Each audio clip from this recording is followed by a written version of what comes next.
Bismillahirrahmanirrahim. Assalamualaikum warahmatullahi wabarakatuh.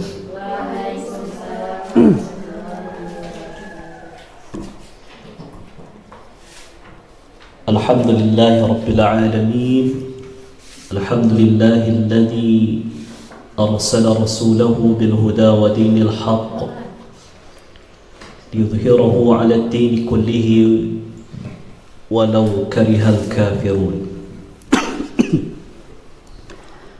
Alhamdulillahilladzi anzala al-Qur'an fi syahri Ramadan hudan lin-nasi wa bayyinatin minal huda wal furqan. Ashhadu an la ilaha illallah wahdahu la syarika lah wa ashhadu anna Muhammadan 'abduhu wa rasuluhu basyiran wa nadhiran wa da'iyan ila Allah bi'idhnihi wa sirajan munira. Allahumma salli wa sallim ala nabiyyina wa syafi'ina wa maulana Muhammad wa ala alihi wa ashabihi wa man tabi'ahum bi ihsanin ila yaumiddin, amma ba'du.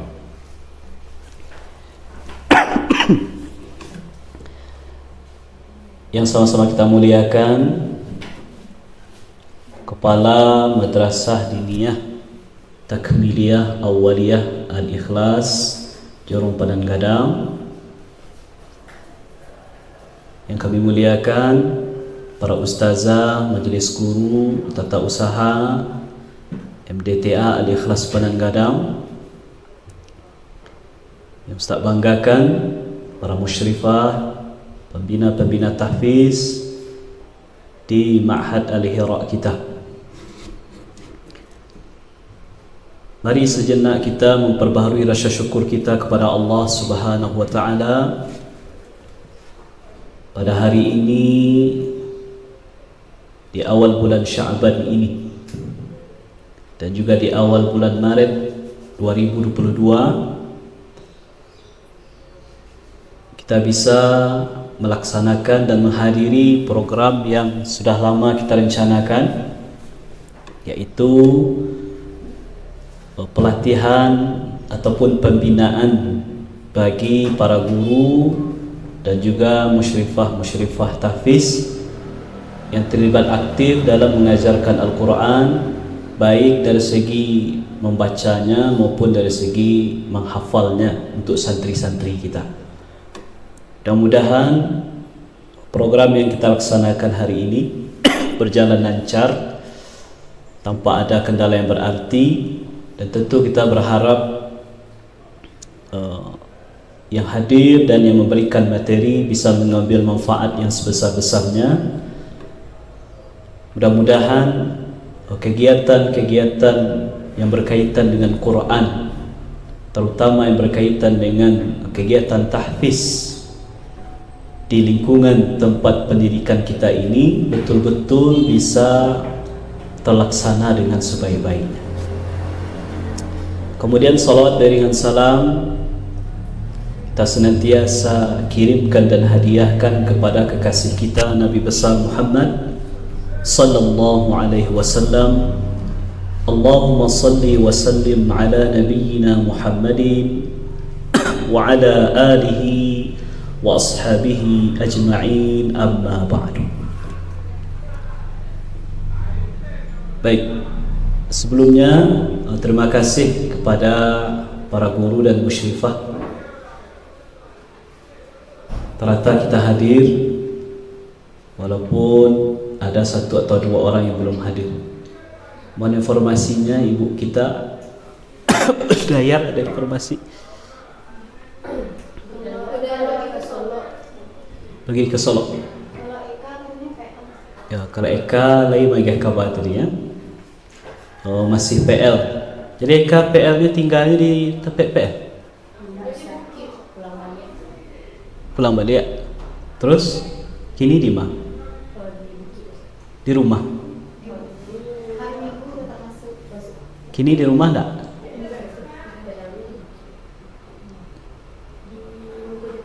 Kini di mana? Di rumah atau di mana? Karena kau wajib, dan kita akan berikan sertifikatnya nanti, dan musyrifah wajib menyertakan sertifikat itu sebagai bukti kita telah mengikuti pelatihan. Karena kau pentingnya. Jadi kemudian mohon maaf mungkin tak pakai hari libur, tapi kalau dicari hari Sabinggu ko beberapa kali libur. Hari Senin libur, hari Kamis libur. Kalau secara tanggal merahnya. Nah, secara kegiatan yang normal, baik yang bekerja maupun yang sekolah, itu di kalendernya merah. Walaupun hari Senin petang kita konfirmasi ada kegiatan di sekolah. Jadilah sekian perubahan jadwal yang kita buat itu semata-mata tujuannya memang supaya awak bisa hadir sadonya. Jadi di awal hari Senin tak jadi, kemudian hari Kamis tak ada kendala kegiatan MUI, kemudian hari Ahad juga akhir. Bahkan kegiatan ko lah lama sebenarnya direncanakan, tapi bah kecek kepala MDA kita tadi dengan berbagai halangan baru kini bisa terlaksana. Tapi itu tidak menjadi masalah. Kalau ulama awak mengatakan, kalau dalam kaidah usul fikih itu, ma la yudraku kulluh la yutraku kulluh.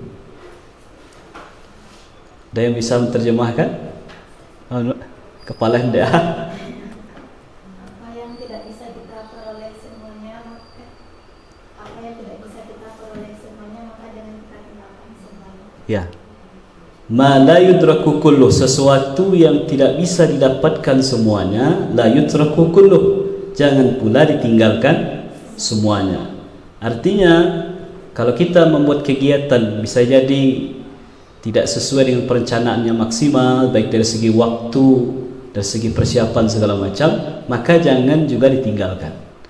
Lebih baik kita terlambat, kemudian dengan persiapan mungkin tidak semaksimal biasanya, tetapi tetap dilaksanakan, dibandingkan berkeinginan melaksanakan acara yang sempurna, yang baik, tapi tidak pernah terlaksana. Nah, jadi pada siang hari ini sampai zuhur, sesuai agenda yang kita telah cantumkan di grup kita, memang agak padat ya. Agak padat, agak serius kita hari ini, tapi mudah-mudahan karena ini adalah sebuah pembinaan, sebuah pembinaan, mudah-mudahan ini bisa menjadi pijakan dasar yang bisa kita kembangkan nanti. Jadi perlu ustazah dan musyrifah ketahui, ini bukan pembinaan pelatihan pertama kali dan untuk terakhir kali, bukan ya. Tapi insyaAllah akan ada pembinaan-pembinaan yang lain. Mudah-mudahan nanti pembinaan-pembinaan itu tidak hanya pengurus atau ustadz yang menyampaikan, tetapi kita akan usahakan undang ustadz kita yang lain yang memang lebih pakar lah, lebih hebat lah ilmunya yang berkaitan dengan pengelolaan kegiatan tahfiz.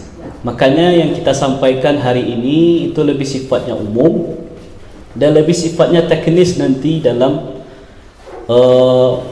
pelaksanaan kegiatan kita.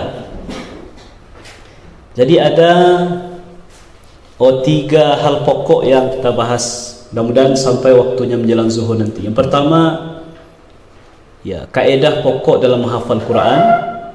Kemudian yang kedua, kaedah tambahan lah ya, di luar yang pokok ini.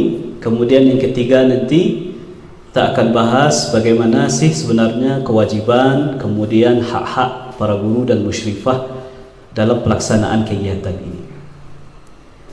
Baik. Kemudian kita berikan catatan bahwa kegiatan ini kita harapkan tidak hanya satu arah ya. Satu arah dalam artian dari ustaz sesadonya, enggak. Jadi nanti kita minta usul saran. Oh ustaz rasanya yang mereka kurang, tolong ditambahkan. Oh ustaz rasanya Kalau yang modeko kurang cocok, kalau sampai awak mesti disesuaikan, boleh. Jadi kita tampung itu usul saran dari semuanya. Apalagi dari Ustazah Kepala MDA telah mengikuti kegiatan dulu, ada pelatihan, tentu banyak ilmu yang didapat di situ. Maka nanti kalau ada kurang-kurang, dan pasti itu ada, kau silahkan nanti berikan tambahan-tambahan sesuai dengan waktu yang tersedia. Baik, kita tidak terlalu tegang ya, santai saja, santai tapi serius ya, santai tapi serius. Nah, yang pertama, kok 10 kaedah pokok dalam menghafal Quran.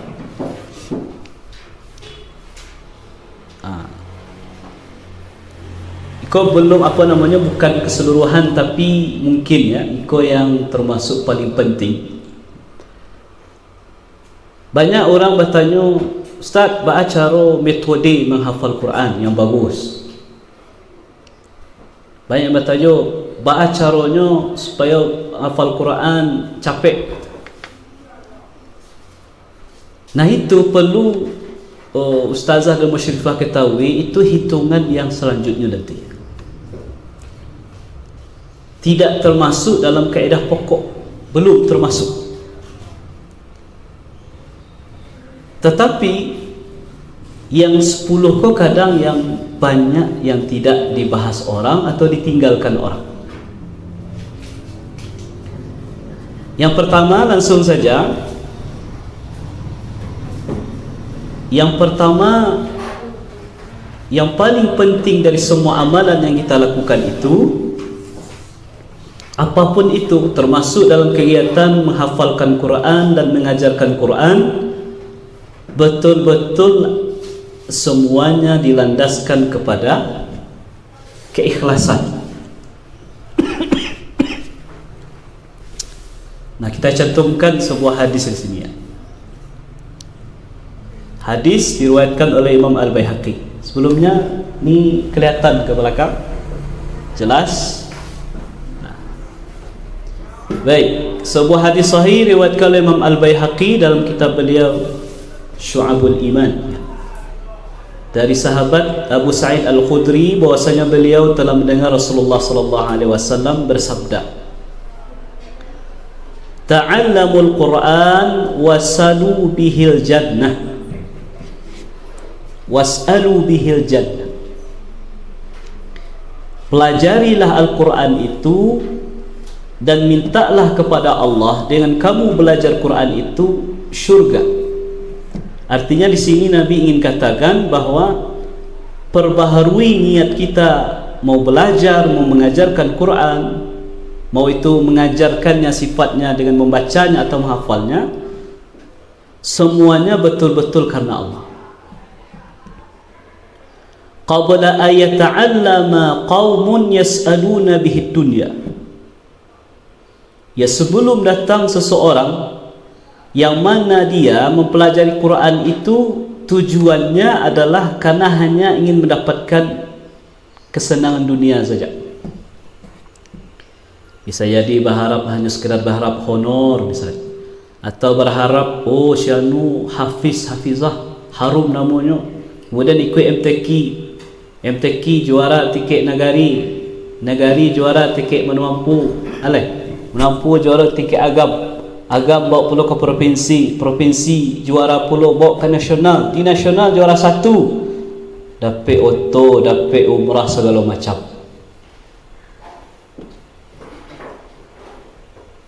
Fa innal Qur'ana yata'allamuhu thalathah, karena sesungguhnya Al-Quran itu dipelajari oleh orang thalathatun, setidak-tidaknya ada 3 golongan orang belajar Quran itu. Yang pertama, rajulun yubahi bihi. Ini pertama ini. Seseorang yang belajar Quran yubahi bihi, supaya dia bisa berbangga-bangga di tengah-tengah masyarakat. Ambolah qari la qari'ah. Ambolah hafiz. Supaya masyhur ya, supaya dapat nama. Wa rajulun yastakilu bihi. Dan seseorang yang belajar Quran, menghafal Quran segala macam, yastakilu bihi. Yastakilu dari kata akala, artinya memakan, artinya ingin sekedar mendapatkan keuntungan materi. Kalau gurunya dapat apa? Mohon maaf, dapat honor, dapat gaji. Kalau nyo ikut lomba, dapat apa? Dapat hadiah segala macam. Hanya itu. Wa rajulun yaqra'u lillahi azza wa jalla. Ini yang kita harapkan, ya. Kita berharap kita dan santri kita secara beransur-ansur kita tanamkan ini, yaitu seseorang yang membaca Al-Quran atau mempelajarinya betul-betul karena Allah azza wa jalla. Nah, jadi jadikan yang ketiga ini sebagai niat awal, maka insya-Allah yang dua yang pertama otomatis akan kita dapatkan.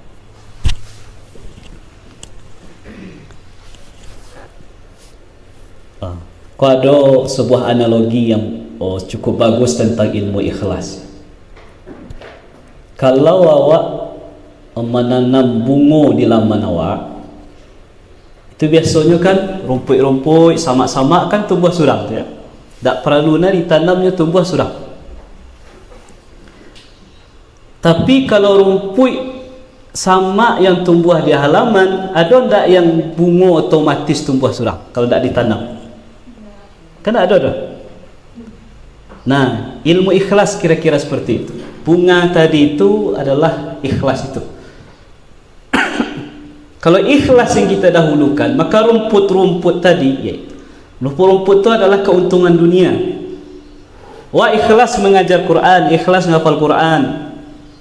Kemudian dapat harum nama kita tengah-tengah masyarakat. Syanu baca Quran, tanang hati awak, syanu luar biasa. Orang payah hafal Quran 30 juz hafal Quran, dapat nama, itu bonus. Seperti rumput-rumput tadi. Atau Allah beri rezeki, lapangkan rezeki melalui Quran awak. Contoh, walaupun belum seberapa, ya, para ustazah, para musyrifah sedikit, ya, penghargaan diberikan pengurus adalah tiap bulan kita terima. Itu kan materi dunia. Sama kok kita ke puasa, ya, puasa Ramadan. Ada orang niat nyobarik badannya idealnya 55, kinilah 65, bonus 10 kilo. Misal, ya, mumpung ke puasa sebulan, mudah-mudahan puasa sebulan turun 10 kilo. Memang dapat turun balik badannya, tapi hanya dapatkan hanya itu. Atau lah banyaknya pengeluaran kini sebulan gua, berapa bulan gua, untung lagi puasa sebulan ke depan. Mudah-mudahan lagi hemat awak siap itu. Ustazah, para ustazah khususnya bulan puasa tambah banyak belanja atau tambah kurang? Tambah banyak, tambah kurang? Kok bisa tambah banyak? Makan tak sampai 3 kali. Bonusnya yang banyak. Seharusnya, ya, bulan puasa itu tidak hanya mengecilkan perut awak, tapi juga mengecilkan dompet awak. Artinya tidak banyak pengeluaran yang keluar. Kalau tambah banyak pengeluaran yang keluar, pola untuk konsumtif, itu salah satu indikasi puasanya alun maksimal, alun memaknai Ramadannya. Tapi taruhlah memang hematnya, tapi hanya itu yang nyerapkan. Badanlah sakit-sakit saya kuah. Tak lama rasanya kecik Nabi, berpuasalah kamu maka kamu akan sehat. Mudah-mudahan puasa awak sebulan kau sehat badan awak. Tujuan utama puasanya apa? Sehat badan. Memang akan didapatkan yuk, tapi yang tujuan utama mendapatkan pengampunan Allah, mendapatkan surga tidak dia dapatkan. Jadi kita menghimbau kepada para ustazah, kepada musyrifah semuanya, tentu kepada diri kami sendiri yang menyampaikan, mari ikhlaskan niat kita betul-betul karena Allah. Nah, kalau untuk anak awak, baru awak menyampaikan nanti. Kalau kau kan untuk awak, untuk anak nanti baru menyampaikan. Hati-hati lo guru nanti bagi motivasi ke anak. Hati-hati pula dalam bagi reward hadiah ya. Boleh kasih reward, boleh. Tetapi jangan nanti dek gara-gara reward, dek kerana itu anak awak kau ikut tahfiz. Kalau tak ada itu lah, tak ikut. Di janjian misalnya, kalau hafal Quran bawa jalan-jalan ke situ, ternyata tak jadi. Akhirnya tak hafal Quran lah. Jadi berhati-hati juga guru, para musyrifah kasih motivasi ya. Boleh memberi motivasi sifatnya yang bagi hadiah, sifatnya materi, silahkan. Tapi jangan sampai itu menjadi niat utamanya nanti. Karena kalau tidak dapat itulah biasanya akan hilang. Nah, salah satu yang bisa disampaikan, kau perlu mana para guru, para musyrifah sampaikan. Kau pengalaman Ustaz di berbagai lembaga yang kita bina, salah satu yang membuat anak kau mundur dari kegiatan tahfiz ketika kawannya tak ada. Ya tak? Nah, mungkin yang pernah ikut ya Ustaz, kau merazuan kau. Awalnya masuk ke lembaga, kawan banyak. Kemudian kawan yang lain kau lah putih semangat Ustaz. Karena bahak ustazah lembaga awak, apalagi lembaga yang tidak punya ikatan ya, tak ada ikatan setelahnya. Kalau ikutnya alhamdulillah, kalau tak ikut tak jadi masalah. Itu pasti ada namanya seleksi alam, pasti ada tu dima caliaklah. Sekegiatan yang sifatnya rutin pasti ada seleksi alam. Coba cari kegiatan yang sifatnya rutin, kalau tidak dilandasi dengan niat yang benar, pasti akan berguguran banyak di tengah jalan. Nah, yang perlu ustazah dan musyrifah tekankan ke anak-anak awak, salah satunya ya, nak, jadilah anak yang istiqamah. Kalaupun engkau sendirian yang tinggal lagi belajar di sini, kawan-kawan engkau lah baik, jangan sampai putus semangat. Itu yang perlu musyrifah sampaikan ke anak-anak. Atau perlu juga nanti yang biasanya satu kelompok jo kawan akrabnya, kemudian kerana masalah tertentu ingin pisahkan. Pernah tak ustazah atau musyrifah menemukan kasus labihnya angoknya?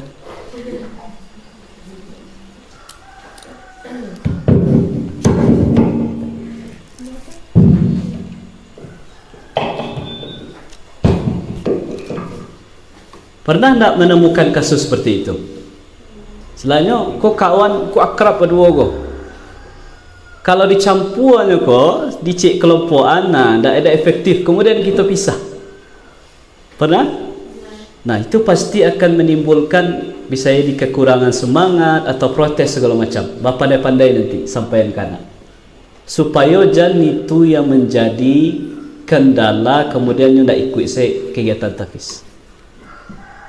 Kalau tidak selesai jawab, maka perlu komunikasi yang lebih lanjut dengan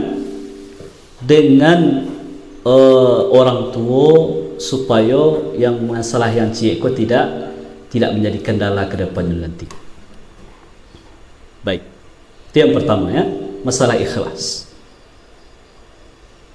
Kemudian yang kedua, ini yang pokok juga, yaitu tekad keinginan yang kuat.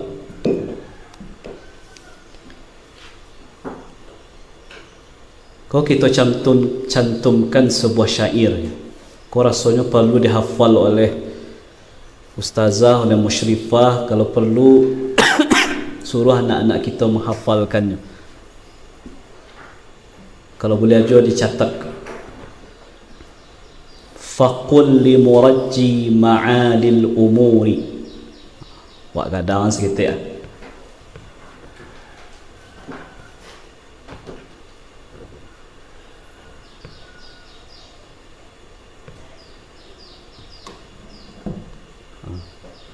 faqul li murajji ma'alil umuri bi ghairi ijtihadin talabtal muhala. Faqul li murajji ma'alil umuri bi ghairi ijtihadin talabtal muhala.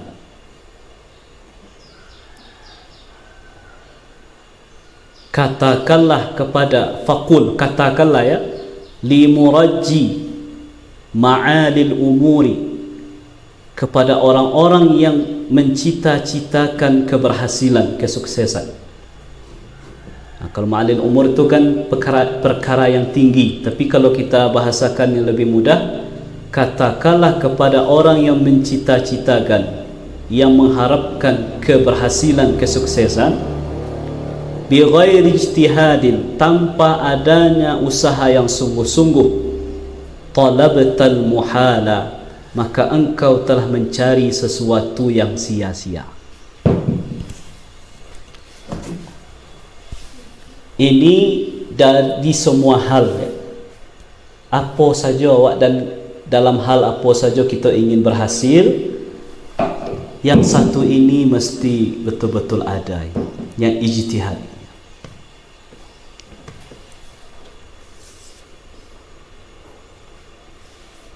Ijtihad.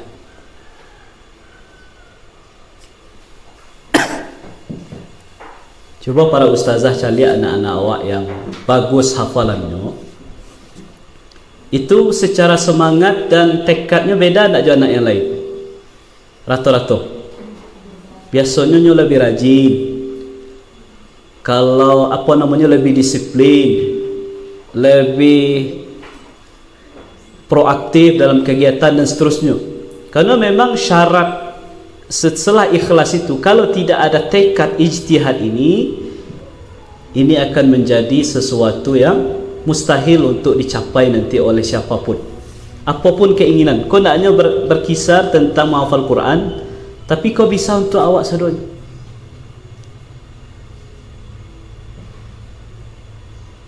Dah, bagi ustazah awak yang yang tersempurnakan separuh agamanya kan berdua. Mana bu? Ibu cik, Ustazah Lili cik, yang lain dulu lah. Ketambahan. Sebuah rumah tangga tidak akan menjadi sakinah mawadah warahmah kalau tidak ada ijtihad, usaha sungguh-sungguh dari yang akan berumah tangga itu untuk membentuk keluarganya menjadi keluarga yang samarai. Jadi kalau tak sungguh-sungguh, yo sabana tangga rumah tu biko. Amas tangga rumah. Tak harmonis ya. Sebagai sebagai pengayaan setiap. Apapun termasuk yang adik-adik ustaz ni yang belajar, yang masih SMA ya. Ada nanti yang menyambung kuliah, yang tak ada lain, yang tak ingin menyambung kuliah lain. Rata-rata insya-Allah semuanya. Kalau tidak ada tak ada ijtihad kok dari kalian pelajar di SMA kini, biasanya nanti ya, kampus sampai kita belajar pun yang mungkin kampus biasa-biasa saja. Makanya perlu ada usaha sungguh-sungguh untuk mewujudkan semuanya. Nah, kemudian untuk anak-anak awak baik, mungkin perlu ikut adonyo yel-yel, adonyo mas, adonyo nasyid, penggugah semangat itu perlu acok, kalau bisa tiap tahfiz ada tu ketika sebelumnya pulang atau di MDA, bahkan jadikan salah satu misalnya nasyid tahfiz itu nasyid wajib saat DDS. Jadi pandai-pandai guru menggelorakan semangat anak-anak wako bahwa menghafal Quran itu bukan sesuatu yang mudah tetapi perlu usaha sungguh-sungguh.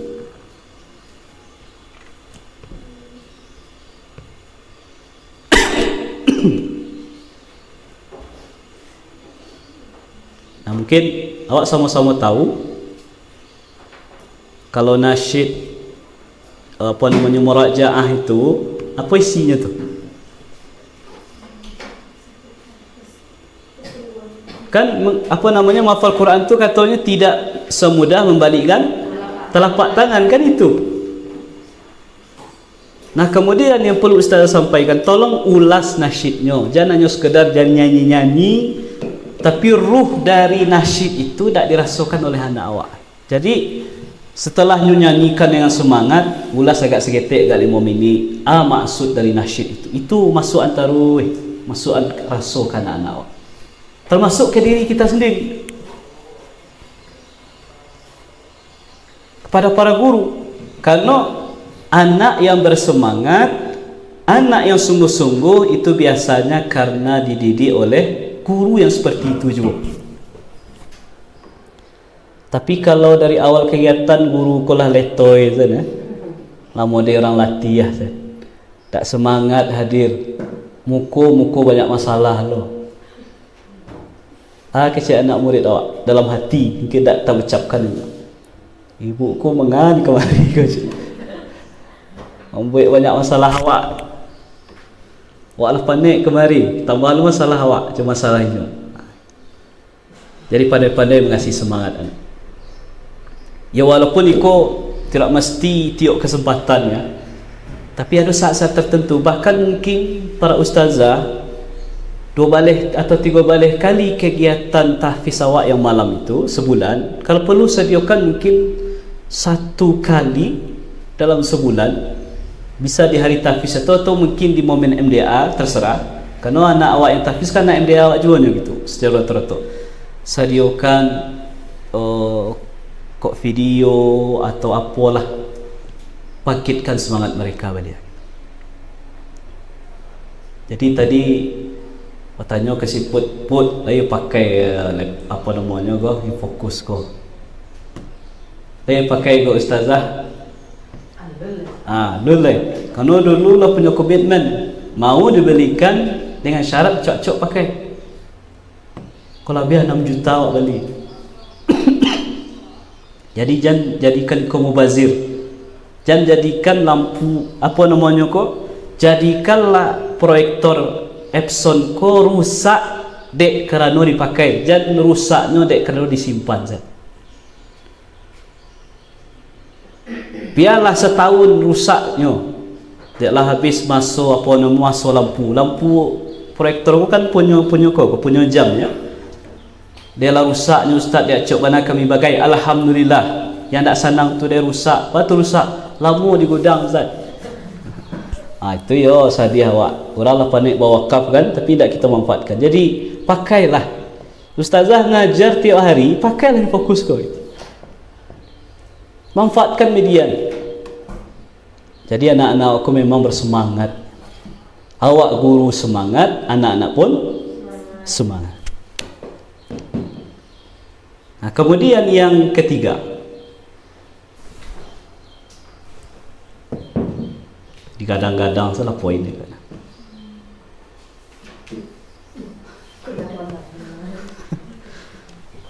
Paham akan keutamaan menghafal Quran. Nah,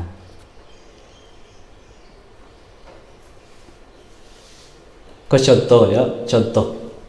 Kalau ada sebuah lembaga meminta awak kerajo dari jam 8 sampai jam 3 sore, dari hari Senin sampai hari Sabtu. Kemudian di awal bulan kita berharap terima gaji tahun awak sekian. Tanya tua keceknya, mohon maaf, kalau lembaga awak lembaga sukarela tak ada alokasi untuk gaji yang kerajo. Nah, kira-kira orang tadi kok kamu ada suruh lekah labara kerja tadi dari jam 8 sampai jam 3, 7 jam sehari. ana mari seminggu 24 hari sebulan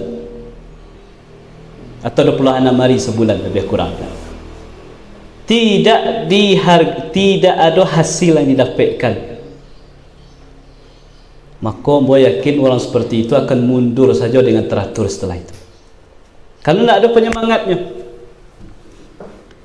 Kenapa orang bersawah berladang hari hujan tak kenal hujan ke sawah juga, hari panen hari hujan apa namanya bertanam juga, yang namanya lado sayur segala macam, apa harapannya? Dipanen nanti rancak hasilnya, dibawa ke perang luar, mudah-mudahan mahal harganya, dapat bawa pitih pulang memenuhi kebutuhan dirinya dan keluarganya, kan itu. Nah, jadi itu fitrah kita sebagai manusia. Kita akan semangat melakukan suatu hal kalau kita tahu keuntungan yang didapatkan dari menghafal Quran, dari sesuatu itu, termasuk dalam menghafal Quran. Nah, ini namanya, ini kok keterangan di bawah, fitrah manusia semangat terhadap sesuatu karena tahu keuntungan di baliknya. Jadi para ustazah dan musyrifah, acok-acoklah sampaian ke anak, nak hafalah Quran. Nanti kalau engkau hafal Quran, ahlul Quran, nanti kelak engkau bisa berikan mahkota cahaya ke orang tua engkau di padang mahsyar nanti. Cahayanya lebih baik dari cahaya matahari, nilainya lebih baik daripada nilai dunia dan seisinya. Nak bacalah Quran, karena satu huruf Quran itu pahalanya 10.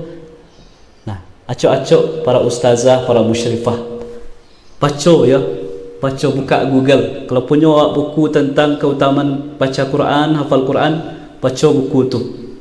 Kalau hendak buka Google, cari hadis-hadis, cari ayat-ayat yang bercerita tentang keutamaan baca Quran, keutamaan menghafal Quran. Kalau perlu nanti para guru tolong buatkan caranya di MDA awak ko, adalah poster-poster atau apalah yang bisa kita tempel-tempelkan yang sadonya bicara tentang keutamaan Quran itu. Kalau kini kan masih banyak kosong baru. Nah, nanti tolong berkreasi guru buatkan itu.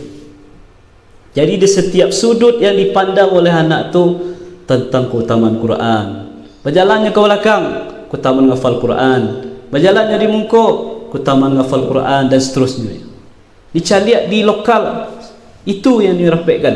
Jadi menjadi ruh semangat untuk dirinya di setiap hari.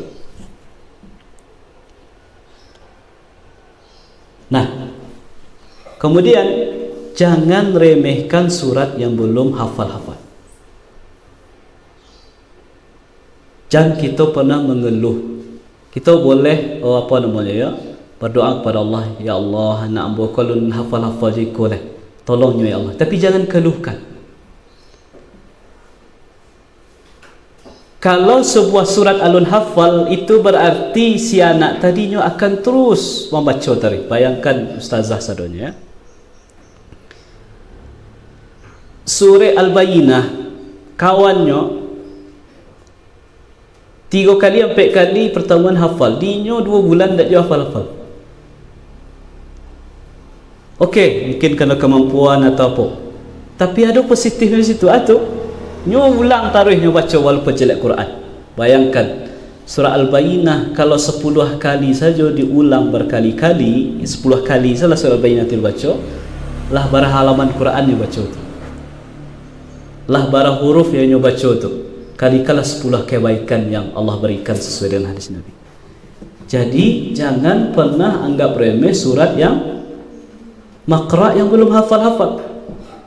Surah selanak tu nak, kalau nak hafal je hafalai, jo hafalan, cari buka Quran tu baca je dengan sambil buka Quran. Jadinya semangat taruh hafal. Alhamdulillah, kalau alun hafalnya dapat keutamaan dengan acok membaca. Nah, jadi yang ketiga ko, beri pemahaman kepada diri awak. Ko awak dulu ya, materi ko ustazah dan musyrifah sadonyo ditujukan pertama kali untuk diri kita dulu.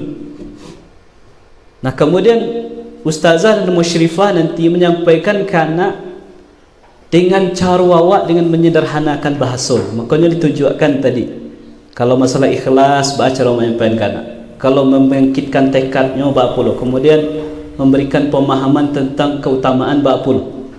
Jadi yang narimu awak, kemudian kita transfer nanti kepada anak-anak kita yang kita bina dalam membaca atau menghafal Quran.